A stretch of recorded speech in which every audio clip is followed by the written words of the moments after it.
Hey, I kind of messed up in that last video, so I had to make it like 10 minutes because I cussed, and I'm not good enough on the computer yet to figure out how to splice them together. Or I am, but it'll take me forever, and I'm not trying to do all that. So, we're just going to continue where we left off, man. And we got King Louis. He says, I just seen your video about PTSD earlier today. That was a good topic to speak on. Never heard any other channel speak on it. My question is, what did you do to treat your PTSD, and what did you do to help it? Well, like I had touched on in the PTSD video, man, I really didn't have it too bad, man. I had a little bit of social anxiety, and and that's just from being institutionalized. For like the first few days, first week or so, I was out.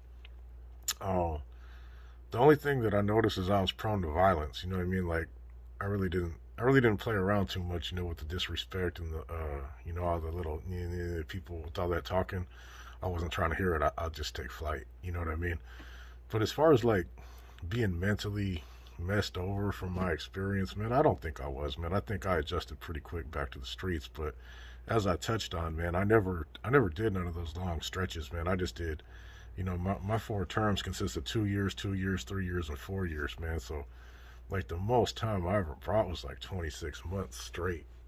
Don't get me wrong, I've done about 14 years total, but I've had nice little breaks to reacclimate to society and interact, you know what I'm saying, on a normal social level, you know what I mean? So I didn't really have to do a lot, man, but a lot of people self-medicate and stuff, you know what I mean, whether it be, just some Yeska or alcohol or some hard drugs, and people got to do what they feel they got to do for them. I don't take no, you know, comfort in using drugs personally. You know what I mean? I might have a drink every now and then. I might pop me a Xanny bar or something. I might have me a Percocet, but like as far as using drugs, man, that's never been my thing. So um, man, a lot of people, man, they don't get no help, man, and that's what causes them to relapse and end up back in prison real quick, man, because you do 6, 7, 8 years in the shoe, that becomes like comfortable and normal to you. You know what I mean? You get back on the streets and there's so much movement and so much going on, and you got to pay bills and your food's not being brought to your door, and if you're doing bad, somebody's looking out for you, man. On the streets, you're on your own, man, and a lot of people don't have the tools it takes to be successful out here. Me, I'm a journeyman in two different unions. You know what I mean? I do my thing, bro. I work. I can blend in anywhere. I could talk to Africanos in East Oakland, or I could go talk to rich white people in Manhattan. You know what I mean? It doesn't matter. And a lot of people, man, they get so one track minded in there, and so used to having a set routine and agenda, and their whole focus going into one thing that when they get out, it's basically a barrage of senses and responsibilities and movements and stuff like that, and they can't handle it, man. And a lot of people aren't gonna want to go to the doctor and be like, hey, I'm having this anxiety and this and that. They think they're too tough for that, or it'd be showing weakness to do that. And if you're banging all active and stuff and the homies find out you're on some medication or something, man, there's gonna be some questions and stuff. But once you get on the streets, bro, you gotta readjust, man, or you're gonna end up right back in the box. So should there be treatment? Of course. Anybody that's got mental health issues that can't rise above it, or can't, whatever to defeat it, man, they got to seek some kind of help. Whether it's just talking to somebody who's been there, whether it's getting your medication.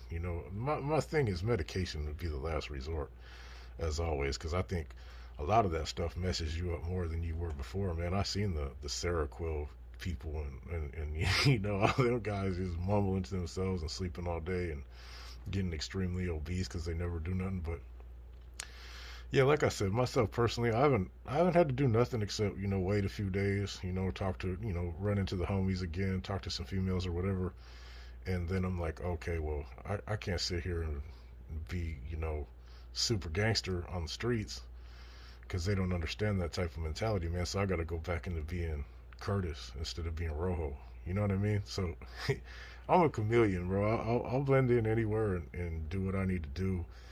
And things just don't affect me, man, because I really don't give a F. I'm going to thrive no matter where I am. You know what I mean? And I think a lot of that is based on, just being exposed to all kinds of environments for so long that I can handle whatever's thrown at me, man. That's just me personally. There's people that take it rougher than me, and that is what it is, bro. And they got to find out what's right for them. You feel me? But thank you for the question. Here's a good one from Daddy RUYMI2, Real Me Too, something. Why would someone drop out just to join another gang? The OGs of that gang had to debrief and go to SNY, which was mandatory to get out of the shoe back then. So they drop out just to take orders from snitches. That's a good question. I agree with you, man. I don't get it. You know what I mean? You walk away, man, walk away right off into the sunset. You know what I'm saying? To me, that's weird, bro. You can't handle, like, one of the big four, so you go to this other place and you want to recreate some big four. That don't make no sense. You know what I'm saying? Uh, but you got to do what you got to do for you. You know what I mean? Like, there's nobody that could tell you, this is good, this is bad.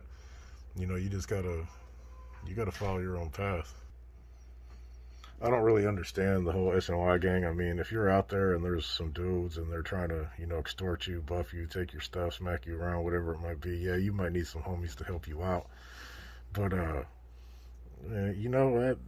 I don't get it. I'm not pro SNY gang whatsoever. To me, it's silly. I would never do it. You know what I mean? Like, I tried my hand at gang banging for a long time.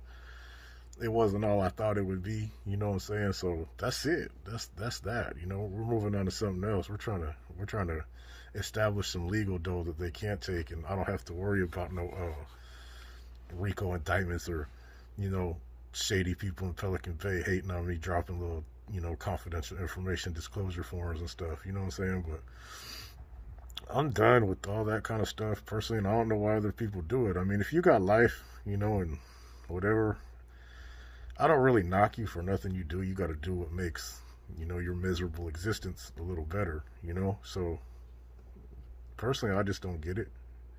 They're looking for that camaraderie stuff. I mean, you had the camaraderie. There was too many rules for you, so, you got to go do something else, bro. I mean, I don't get it. Don't do it. Don't do it. Just say no.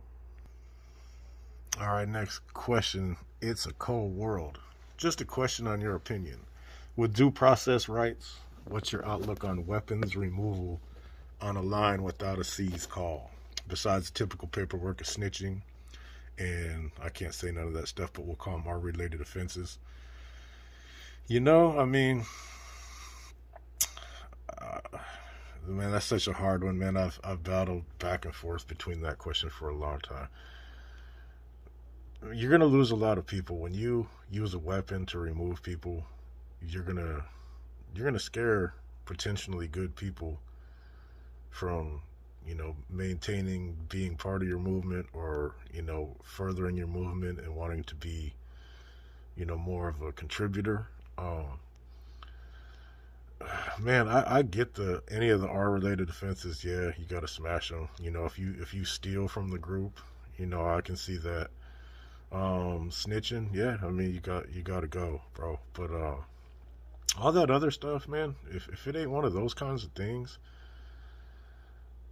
how do you get rid of them, though? I think about, yeah, would I necessarily want to blast them? No, I don't. That's not in my nature to be. That's my first, response to a problem. But what else could you do to get rid of them? You can't just say, hey, could you please leave? That looks weak. If you beat them up, what if you send a couple guys to beat them up and this dude throws hands on your people? That makes you look weak. So that's a real hard one to do. As far as being in that group, I think you could make it to where you could get rid of them, with the old, facial mark. You know what I mean? But I don't like, not now that I'm, on a different side of the fence, I don't necessarily like that either. But I'm going to answer it as being in that group. You got to get rid of them. You got to get rid of them. I mean, it sets an example, and it shows people that you're not playing. You know what I mean? It's just back to this thing that I've discussed before: superior killing power. You know what I mean? You gotta make an example. If you're gonna do work, you're going to do work. That way, people don't be like, want to test you because they think you're gonna half step. But I have to answer that honestly and say, hey, you got to get rid of them, you know. But at the same time, I'm gonna tell you, if you're not in one of these gangs, you don't got to worry about that stuff. So I'm answering it honestly, man. You got to blast them, but don't go that route, and you don't got to worry about that. You feel me? The last thing I want to touch on is Raul De Leon. He says, you guys never talk about dogs. When you guys talk about us, it's always bad. We heard different in the town. That's why we left. Hey, Raul, I don't have nothing bad to say about no bulldogs. I've never been in a situation where, we've had violence, between myself and the dogs or the dogs against me. And I actually met some in Tracy that I used to talk sign language to, you know what I'm saying? And they were cool, man. Like, basically, y'all walked away from the NF because y'all felt abused, you know what I mean, and taken advantage of, and etc.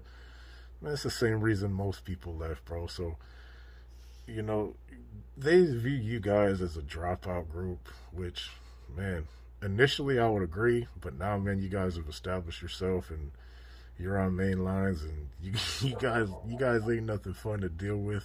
From people I've talked to, if they want to mess with y'all, they gotta pack their lunch, so to speak.